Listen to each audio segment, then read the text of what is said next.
নমস্কার, সুপ্রভাত। আরেকটা সুন্দর সকাল। বেরিয়ে পড়েছি জগিংয়ের উদ্দেশ্যে। বেরিয়ে পড়েছি ঠিক অনেক আগেই, মানে আমরা যেখান থেকে আর কি হাঁটা শুরু করি সেখান থেকে আমরা ডেস্টিনেশন পর্যন্ত গিয়ে এখন রিটার্ন ব্যাক করছি। তোর মাঝে একটু ফ্রি হ্যান্ড যেখানে করি সেই জায়গাটা একটু দাঁড়িয়ে রয়েছি। আর আজকে রোদ্দুরটা একটু কম, একটু মেঘলা আকাশ। আর যেহেতু আজকে উঠতে একটু দেরি হয়ে গেছিলো, বেরোতে 6:15 বেজে গেছিলো, তো রোদ্দুর একটু বেশি হয়ে গেলে বাইরে জগিং করতে একটু যথেষ্ট মুশকিল লাগে, এনার্জিটা ঠিক পাওয়া যায় না। তবে এরকম ওয়েদার থাকলে মন্দ হয় না, ভালোই লাগে। আর সারাদিনের কাজ করার জন্য যদি এরকম ওয়েদার থাকে তাহলে তো কোনো কথাই নেই। তো গতকাল ছিল সানডে, যেমনটা আমি একটা ব্লগে কালকে পোস্ট করেছিলাম যে আমরা ইন্দো নেপাল বর্ডার ঘুরে এসেছি একদিনের শর্ট ট্যুরে। আর যেহেতু কালকে আসা হয়নি, যেহেতু উইকে একদিন রেস্ট নেওয়া হয়, কিন্তু এক্ষেত্রে আমি দেখেছি যখন আপনি কন্টিনিউয়াস কোনো কাজ করছেন, বিশেষ করে যখন আপনি ওয়েট লস জার্নি করছেন কিংবা আপনি জিমে যাচ্ছেন কিংবা এরকম ধরনের কিছু একটা কাজ করছেন, তো সেই ক্ষেত্রে আপনি যখনই রেস্ট নেবেন, take a break for one day, যেমন আমি সানডে নর্মাল ইউজুয়ালি একদিন তো উইক অফ নেওয়া দরকার, কারণ বডি রিল্যাক্সেশনের জন্য একটা দিন দেওয়া দরকার বডিকে। তো তার পরের দিনটা আমাদের সেই সেম এক্সারসাইজ করতে আমাদের একটুখানি ব্রেক পেতেই হয়, মানে একটুখানি কষ্ট হয়। মানে যদি আমরা সোম থেকে শনির কথা বলি, শনিবার দিন আমরা যেই প্রসেসে দৌড়াই বা যেই প্রসেসে হাঁটি, আমরা যতদূর আমাদের টার্গেট থাকে সেটা অ্যাচিভ করার জন্য আমরা যেটুকু করি, তা সেই সময় দাঁড়িয়ে যেটা ফিল হয়, মানে ভেতর থেকে যেটা অনুভব করি বা যে বডি পেনটা হয় বা আমরা যতটা হাঁপিয়ে না উঠি, তো সোমবার দিন করতে গেলে সেটা একটুখানি বেশি ফিল হয়। তো আপনারা যদি এরকম ফিল হয়ে থাকে নিশ্চয়ই অবশ্যই কমেন্টে জানাবেন। আর এখন এখান থেকে ফিরবো, আর এখান থেকে আমাদের 3.5 কিলোমিটার বাকি আছে এক্সপ্রেসওয়েতে। আর এখান থেকে যাব রুমে, গিয়ে ডিটক্স ওয়াটার খাবো। সেটা হচ্ছে আধা চামচ জিরে এবং আধা চামচ জোয়ান, এটাকে জলে ফোটাবো। 1 গ্লাস জলকে ফুটিয়ে 1.25 গ্লাস করব এবং সেটাকে সকালবেলায় প্রথম ডিটক্স ওয়াটারটা খেয়ে দেন সকালের ব্রেকফাস্ট বানানো চালু করব। এখন কি ব্রেকফাস্ট বানাবো সেটা এখনও ডিসাইড করিনি, সেটা যেতে যেতে ডিসাইড করব।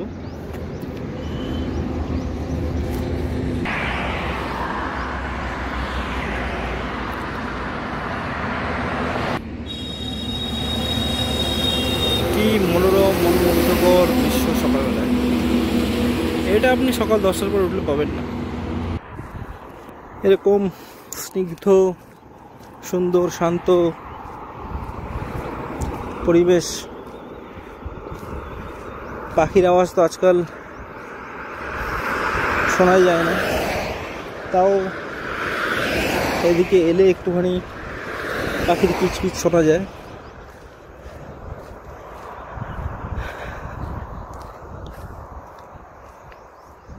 যেমনটা দেখছেন ওখানে লেখা রয়েছে Lucknow 1 kilometre exit from kilometre 0, মানে আর 1 কিলোমিটার সামনে গেলে এই রোডটা শেষ হয়ে যাবে এবং সেখান থেকে লেফট টার্ন নিলেই আপনি লখনউয়ের রাস্তাটা ধরতে পারবেন। এক্সপ্রেসওয়ে সম্পর্কে কিছু বলে দিই, যেমন এই যে হোয়াইট আপনারা মাঝখানে দেখতে পাচ্ছেন, এগুলো হচ্ছে একটা লেন নির্ধারণ করে, মানে গাড়ি যেই লেনের মধ্যে দিয়ে যাবে। কেউ যদি মিডিল লেনের থেকে আসে সে তার লেন মেনটেন করবে, কেউ যদি এটার মধ্যে থেকে আসে তাহলে সে সেটা মেনটেন করবে, কেউ যদি ও সাইডের কর্নারের লেন থেকে আসে সে তাহলে কর্নারের লেন মেনটেন করবে, যেমন ওই যে গাড়িটা যাচ্ছে। তো এইভাবে এখানে 1, 2, 3টে লেন রয়েছে। আর এটা 4th লেন, এমার্জেন্সি গাড়ি পার্কিংয়ের জন্য বলতে পারেন।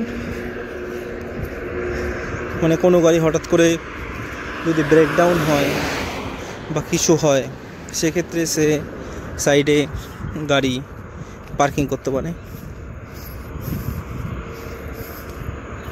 তাহলে এটা হচ্ছে 3 লেন এদিকে আছে এবং 3টে লেন ওদিকে আছে। তো এই ক্ষেত্রে কি এগুলোকে এইরকম ধরনের রোডকে বলা হয় 6 লেন রোড।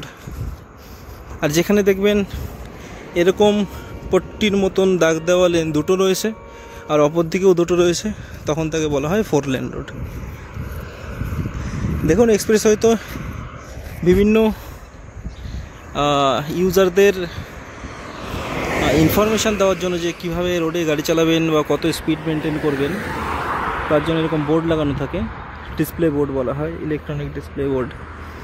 তো এইখানে মেসেজ শো হয় যে আপনি যেমন ডোন্ট ড্রিঙ্ক অ্যান্ড ড্রাইভ এবং গাড়ি আস্তে চালাবেন, এরকম ধরনের মেসেজ এখানে চালানো হয়। এখানে দেখতে পাচ্ছেন ওবে the speed limit, car 120 km/h, bus 100 km and truck 80 km। তো এরকম ডিসপ্লে বোর্ড দেওয়া হয় যাতে ইউজাররা দেখে সতর্ক হন যে রোডের ইনফ্রাস্ট্রাকচার কীরকম, কত স্পিড মেনটেন করতে হবে। এর থেকে বেশি স্পিডে চললে অবশ্যই তাকে চালান ভরতে হবে। তো চালান থেকে বাঁচার জন্য এই নির্দিষ্ট স্পিডের মধ্যেই আপনাকে গাড়ি চালাতে হবে।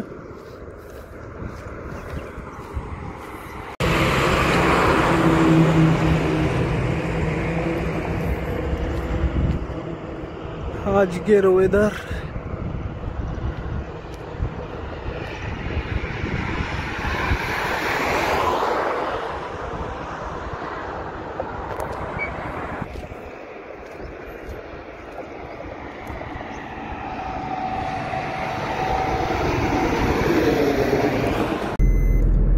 और हरिओम ऑफिस कैसा रहा आज का सर ऑफिस बहुत अच्छा रहा। कि ऑफिस में ऐसा क्या खास हुआ इतना बेहतर रहा? आज के ऑफिस में हमारी कुछ सीनियर से मीटिंग हुई और उनको बताया गया कि उनको काम कैसे करना है, हर काम को एक तरीके से करना है, हर काम को प्रायोरिटी देनी है, किसी को भी उनको काम के लिए उनके काम के लिए बताना ना पड़े कि इनको ये काम करना है। वो अपना काम अपनी जिम्मेदारी के साथ समझें और उसे प्रॉपर करें और हमें उस चीज़ का आउटपुट मिलेगा तो हम भी उनके काम किए हुए काम से खुश रहेंगे। हमें भी लगेगा कि वो काम कर रहे हैं, वो हमारे साथ जुड़े, हमारी टीम में सहयोग कर रहे हैं। बहुत बढ़िया, हरिओम ने बहुत कुछ सीख लिया आज। अगले मैनेजर के लिए हरिओम अप्लाई कर पाएगा। इसके बाद हरिओम कोई भी प्रोजेक्ट का मैनेजर के लिए वैकेंसी होगा, हम लोग तुम्हें पहले ये करेंगे, मतलब अवेलेबल करवाएंगे कि असिस्टेंट मैनेजर हरिओम मिश्रा। और अभी हम लोग ऑफिस पे निकल चुके हैं और अभी शाम में वेदर थोड़ा सा आज ठंडा ही था, वेदर भी प्लेजेंट है, सूरज ढल गया।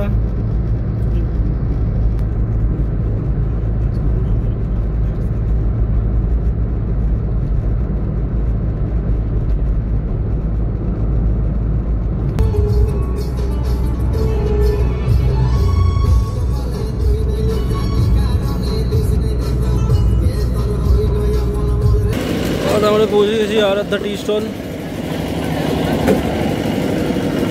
উজ্জ্বল ভাইয়ের চায়ের দোকানে। আর আমাদের রুমের পাশেই একটা গেস্ট হাউস আছে, লজ, যেখানে প্রতিদিনই প্রায় সময়তেই বিভিন্ন অনুষ্ঠান লেগে থাকে, যার জন্য আমাদের রাতে মাঝে মাঝে ঘুমাতে খুব অসুবিধা হয় গানের সাউন্ডের জন্য। এখানে বোধহয় আজকে কারোর বিয়ে আছে, বিয়ের এখন মালা বদল চলছে। মালা বদলের সময় উত্তরপ্রদেশের বেশিরভাগ বিয়েতে এইখানে এই ধরনের গানগুলো চলে থাকে। Sorry for the background noise. এই রুমটা এখন আপাতত খালি, আর ইনি খুব তাড়াতাড়ি খাওয়া দাওয়া করে নিয়েছেন। এখানে তৈরি হচ্ছে রুটি, এক রুটি,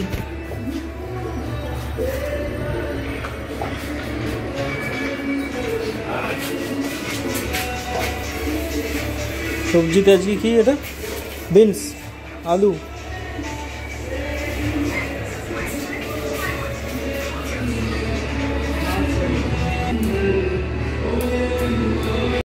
তো এখনই রান্নাবান্না চলছে, আর আজকে রাতের ডিনারে রুটি থাকছে, বিনস আলু আর পেঁয়াজ দিয়ে তরকারি, আর ভাত থাকছে, সাথে মেবি ডালও হতে পারে।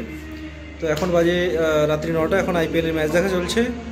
দেন ম্যাচ দেখতে দেখতে খাওয়া দাওয়া হবে, খাওয়া দাওয়ার পরে আমরা শুয়ে পড়বো, কারণ সকালে উঠতে হবে জগিংয়ের জন্য। Till then, good night.